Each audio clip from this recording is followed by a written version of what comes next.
We're in this Ottertail County area here of Minnesota, and you just see all the snow on the ice. There's a lot of snow. And despite the fact that there's a lot of snow, we're still finding, crappies fairly shallow, anywhere from say 9 to 13 feet of water. So the big basin out behind us, really shallow, weed flat, on the other side of us here. We're kind of right along this edge here, but the weeds are kind of down and brown. But at the same time, if these weeds still have good water circulation, oxygen isn't an issue, a lot of times we'll find panfish up in these locations for much of the winter. As long as the oxygen's good, you can find fish. The weeds don't always have to be tall and green to catch fish.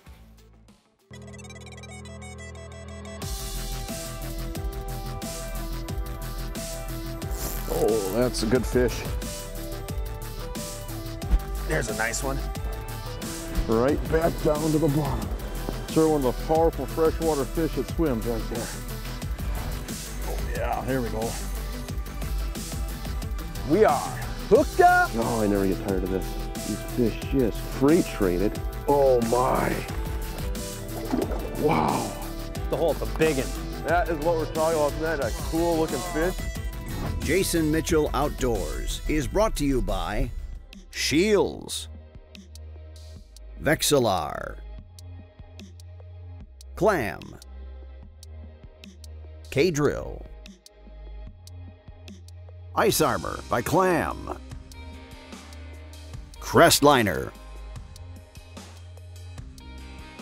North Dakota Tourism, Clam Pro Tackle, Cooper Chevrolet, Travel Manitoba, and Jason Mitchell Elite Series Fishing Rods.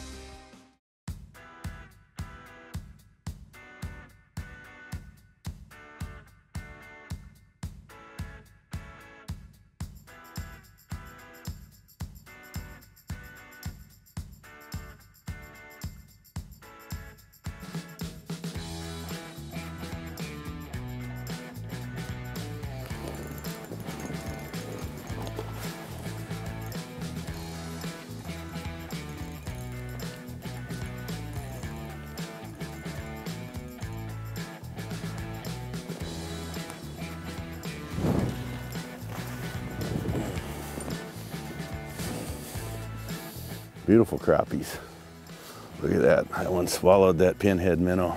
So we're out here today fishing this lake that has a lot of stunted bluegills, and sometimes when you have all those stunted bluegills, those big crappies will swim up above them. So we're kind of fishing high today with the bigger lure, with the bigger hook, so we don't get disturbed by those little sunfish that just keep annoying us and when we're trying to catch these bigger crappies. And those big crappies will come in when you fish up higher, and they'll just smack that lure and take it.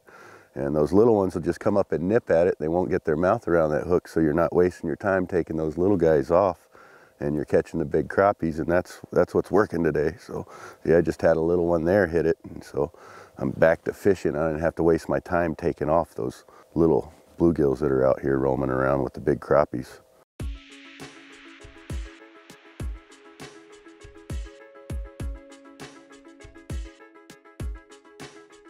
There's just a lot of different ways where you can sort fish. And so if you have a lot of fish below you and a lot of small fish, a lot of fish that you don't want to catch, obviously if we were to drop a small teardrop jig down in these fish with a wax worm, you'd catch all kinds of fish, but they're going to be small. And obviously if you go to jigging plastic and fish above the fish, you can maybe sort them that way. If you put a wax worm on these spoons, you can catch fish that way as well. But what we find is that when you really want to sort fish, and especially if you just want to target the crappies or pull the crappies out of a school of fish, if you go no bait, then that gets rid of a lot of the small sunfish. And so basically when a fish comes up and hits that bait, that's the fish you want. That's going to be a big crappie.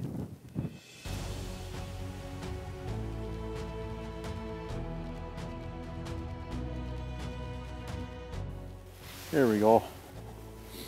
Feels like a crappie.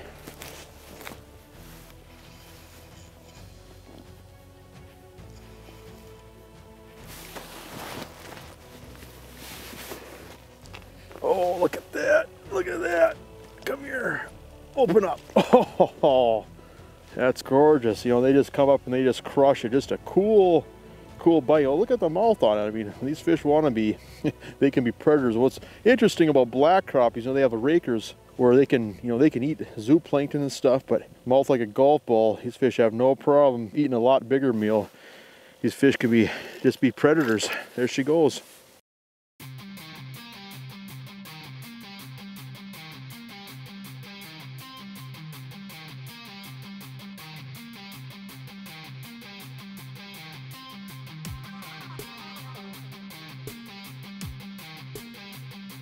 These aggressive crappie tactics, you know, are using spoons, no live bait. You know, it's something that's been around in pockets, at least isolated parts of the country here for a long time, but this pinhead minnow thing has really exploded, especially in Minnesota and Wisconsin for the last couple of years. I think what it is, you know, just by using that profile, you're able to break down a lot of water faster and you're able to cause an aggressive reaction. The biggest thing with using no bait is you have to have an attitude. You have to fish these lures a certain way. If you're going to fish it the exact same way you did when you're using a minnow head or using wax worms or spikes, you're not going to catch fish with it. You got to keep it moving. You got to rip that lure and cause that reaction, bring out the predator in that fish. And so if you're going to use these lures and fish them with no bait, make sure that you change how you fish, because otherwise they're not going to work for you.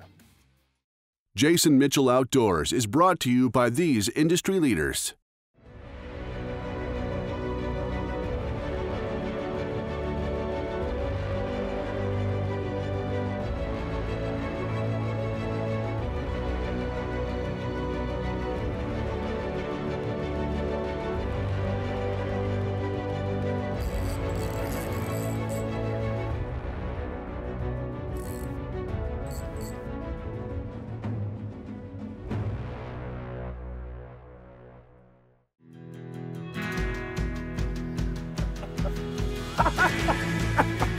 Woohoo!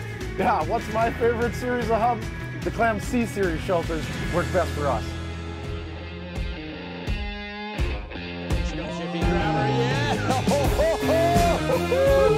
Hey, what's our favorite ice sub shelter? The X series from Clam Outdoors. Choose the hub shelter that's right for you at Clam Outdoors. Pursue the ice. A Vexilar is responsible for more fish being caught than any other piece of equipment you could buy. You know what? Fishing lures and gadgets have come and gone over the last 60 years. But Vexilar's mission statement has been true, helping anglers catch more fish. Vexilar is the gold standard in sonar performance and reliability in flasher sonar technology. Your ice fishing adventure begins and ends with a Vexilar by your side. Happy 60th, Vexilar! Introducing the Rise Float Suit with motion float technology. Breathable, waterproof, secure, and all the features that make the difference. Waterproof cell phone pocket, rapid drain system, and maximum flexibility. Fish with security in the Rise Float Suit from Ice Armor by Clam. Rise above. Clam Outdoors. Pursue the ice.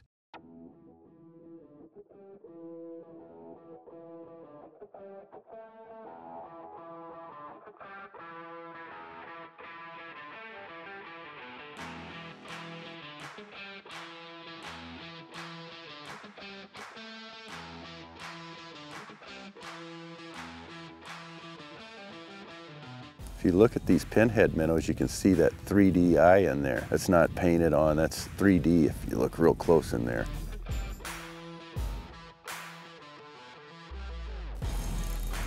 Ooh, that's a nice one too. Nice fish.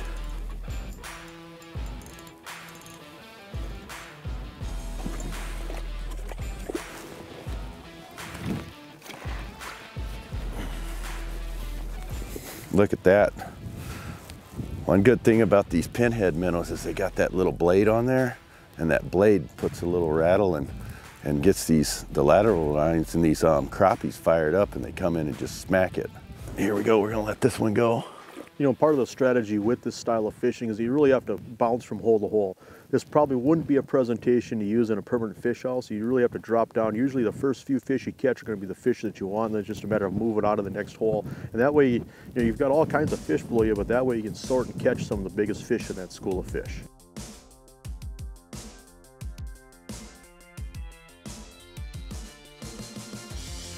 There we go.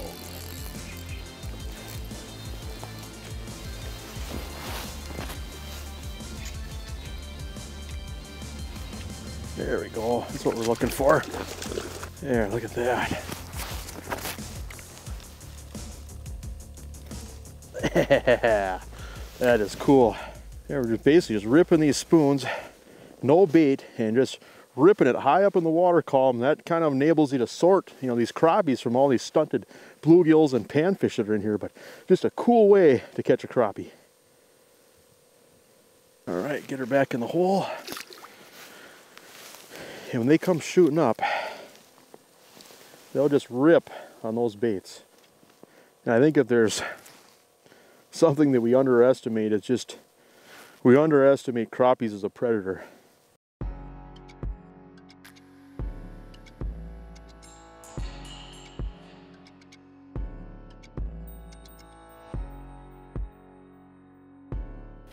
There we go. Feels like a crappie.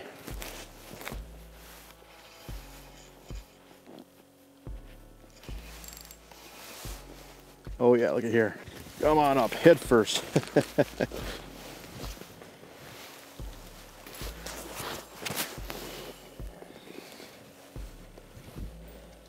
lot of times if you're using a baitless spoon, if you have a feather treble or just some type of a flicker blade, that can help, but just something to kick below that spoon can really trigger those fish. But when you're fishing these spoons, basically you describe it as like a power quiver where you really have to move it. You really have to bounce that rod tip and get that spoon to dance. If you stall out or if you stop that spoon or if you don't do enough with it, it seems like the fish lose interest. And so really shake that spoon, get that spoon to bounce, and make sure that those fish will rise up to it. If you can't get fish to climb up through the water column, it's a lot harder to catch fish on this stuff.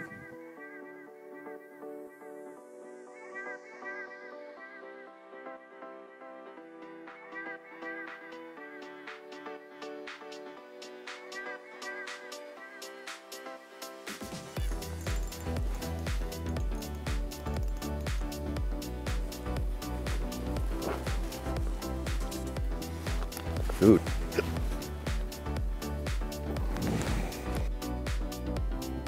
You know, in a perfect world, you know, you'd go out on a lake and it'd be just 12, 14-inch crappies, you know, and that's all you catch. But, you know, those places are getting harder and harder to find. The reality is that, you know, you have a lake that's got a few 12 to 14-inch crappies, but there's all kinds of 4-inch to 6-inch bluegills. There's all kinds of small fish, there's small perch, there's just all kinds of fish. And maybe the fish that you really want to catch, you know, it might be 5% of the fish that are below you. And so by using some of these tactics, you can sort through and just catch those bigger fish. Because if you drop down into the fish or fish small, fish with finesse, fish with bait, you're going to catch a lot more fish, but you're going to catch a lot smaller fish.